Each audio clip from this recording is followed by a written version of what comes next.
हाय प्रियो, सबों को जय मसीह। परमेश्वर का धन्यवाद हो कि आज एक बार फिर से हम सबों को मिलने के लिए मौका दिया। एक बार प्रभु को धन्य कहते हैं क्योंकि आज हम लोगों को परमेश्वर ने जीवित रखा है और आशा करते हैं कि आप सबों को भी परमेश्वर ने जीवित रखा है। और यदि आप निर्बल हैं या कमज़ोर हैं या बीमार में हैं तो आशा करते हैं कि प्रभु आपको जल्द इसी घड़ी चंगाई दे। और जब हम लोग एक साथ मिलकर प्रार्थना करेंगे और परमेश्वर के वचन को सुनेंगे, निश्चय प्रभु आपको जय देने वाला परमेश्वर है। और वचन में लिखा है, मत्ती 7:7 में कहता है, मांगो तो तुम्हें दिया जाएगा, ढूंढो तो तुम पाओगे, खटखटाओ तो तुम्हारे लिए खोला जाएगा। निश्चय जो विश्वास से मांगता है उसे मिलता है। आज परमेश्वर चाहता है कि हम विश्वास से मांगे। और परमेश्वर का वचन ये भी कहता है कि प्रतिति कर लो कि हो गया तुम्हारे लिए तो हो जाएगा। निश्चय आज आप जब परमेश्वर पर विश्वास करते हैं, परमेश्वर में यकीन करते हैं, परमेश्वर में भरोसा रखते हैं तो विश्वास से मांगे, निश्चय परमेश्वर आपके लिए करेंगे, है ना। और वचन में कहता है कि विश्वास के साथ जो मांगते हैं परमेश्वर उनके लिए वो बड़े काम करता है, उनके लिए वो देता है।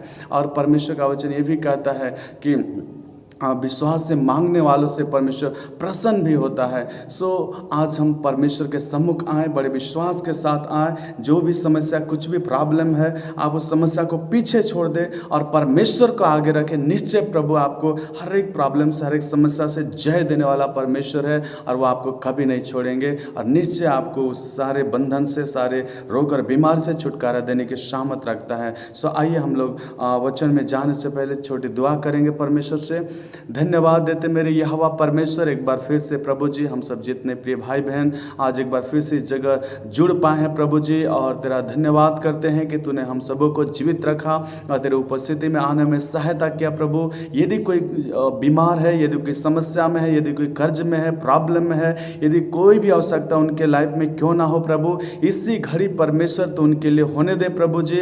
ओ पिता परमेश्वर, तू सारे आंसू से भर दे, अद्भुत छुटकारा दे, अद्भुत चंगाई दे प्रभु। चाहे वो पारिवारिक प्रॉब्लम हो, चाहे वो बाल बच्चों के प्रॉब्लम हो, चाहे वो घर के प्रॉब्लम हो, चाहे कोई भी समस्या क्यों ना हो प्रभु जी, चाहे वो व्यक्तिगत प्रॉब्लम हो, सब प्रॉब्लम से तो छुटकारा देने वाला यीशु मसीह है। वचन में कहा है प्रभु जी, ओ हालेलुया, यदि तुम विश्वास से मांगो और प्रतिति कर लो कि हो गया तो तुम्हारे लिए निश्चय हो जाएगा, कहता है। हाँ प्रभु यीशु मसीह, हम लोग विश्वास करते हैं प्रभु जी। और जितने प्रिय भाई बहन प्रभु जी इस प्रार्थना में जुड़ पाए प्रभु जी, वो देख पा रहे प्रभु जी, वो तेरे उपस्थिति में बैठ पा रहे प्रभु। इसी घड़ी प्रभु उनके जीवन में तू नया काम कर प्रभु, और वह एक गवाही बन के तेरे नाम को महिमा देने पाए प्रभु जी। सारी महिमा आदर इज्जत तुझको देते हैं प्रभु। जब थोड़े वचन में आते हैं प्रभु तो बातचीत कर प्रभु जी, और बड़े आशा के साथ हम तुझ पर भरोसा रखने पाए, तेरे महिमा करने पाए प्रभु। होने दे पिता परमेश्वर, शुरू से लेकर आखिर तक अगुवाई कर। और जितने भी प्रभु जी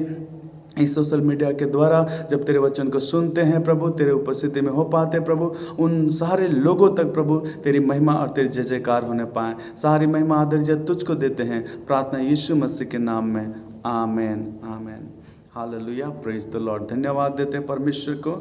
और आइए हम लोग, जैसा वचन कहता है, रोमियो की किताब में जब मैं पढ़ रहा था तो मुझे याद आता है कि सचमुच में परमेश्वर का वचन कितना अद्भुत रीति से पौलुस ने लिखा रोमियो की किताब में। और उसका 3 अध्याय उसका 23 पद में हम लोग ऐसा देखते हैं।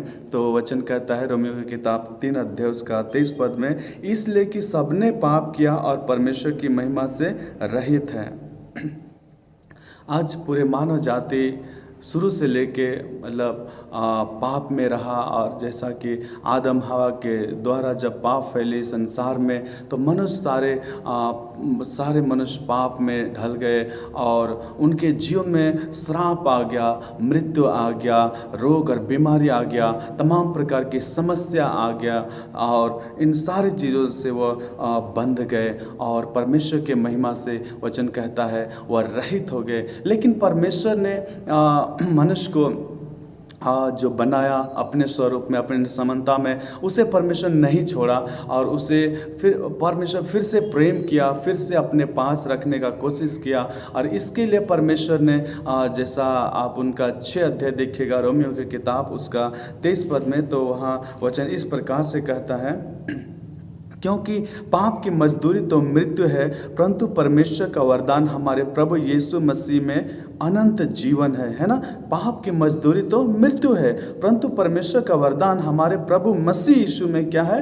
अनंत जीवन है। आज यीशु मसीह को परमेश्वर ने इस पृथ्वी पर भेजा कि हम उस पर विश्वास करें, हम जीवन पाएं और उसके नाम की जय जयकार करें। और वचन कहता है कि जितने यीशु मसीह पर विश्वास करते हैं और वो अपने पापों को मान लेते हैं तो निश्चय उनके पापों को यीशु मसीह क्षमा करता है। और बाइबल ये भी बताती है कि यीशु मसीह ने कलवरी क्रूस में हमारे आपके लिए अपने जान को दे दिया कि हमारे सारे पापों को मिटा डाले, क्योंकि परमेश्वर देखा कि कोई संसार में इस योग नहीं कि वह मनुष्य जाति के पापों को क्षमा कर सके।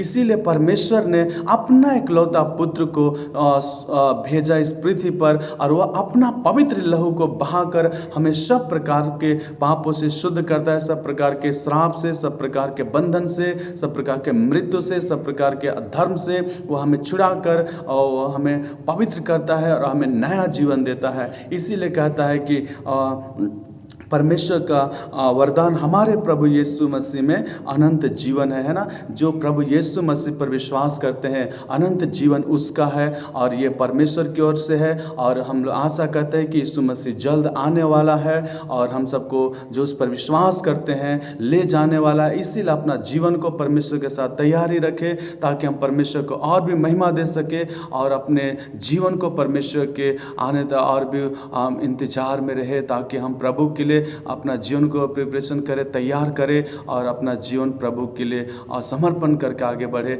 निश्चय प्रभु आपको हर एक बातों में आशीष दे और लगातार एक दूसरे के लिए हम लोग प्रार्थना कर पाएँ और आप सब भी हम सबों के लिए प्रार्थना करें। और निश्चय प्रभु हर एक बातों में जय देने वाला है, विजय देने वाला है। और आशा करते हैं कि जैसा वचन कहता है यदि तुम विश्वास से मांगा तो उसे प्रतीति कर लो, मांगो और प्रतीति कर लो कि हो गया तो तुम्हारे लिए हो जाएगा। निश्चय प्रभु हम सबों को बहुत बहुत आशीष दे और ये थोड़े समय जब हम और आप परमेश्वर के साथ समय बिताए इस समय में प्रभु हम सबों को बहुत आशीष दे। और लगातार आप सबों को धन्यवाद देते हैं कि आप सबों ने हमें सपोर्ट कर रहे हैं हर तरह से और हम सबों के लिए प्रार्थना भी कर रहे हैं और ये वचन को एक दूसरे तक शेयर भी कर रहे हैं। और जितने भी सोशल मीडिया के द्वारा जो वचन पहुंच रही है आप तक, आप सबों ने बड़े ही विश्वास के साथ एक दूसरे को बता पा रहे हैं और एक दूसरे तक पहुंचा पा रहे हैं। इसके लिए बहुत बहुत धन्यवाद आप सबों को।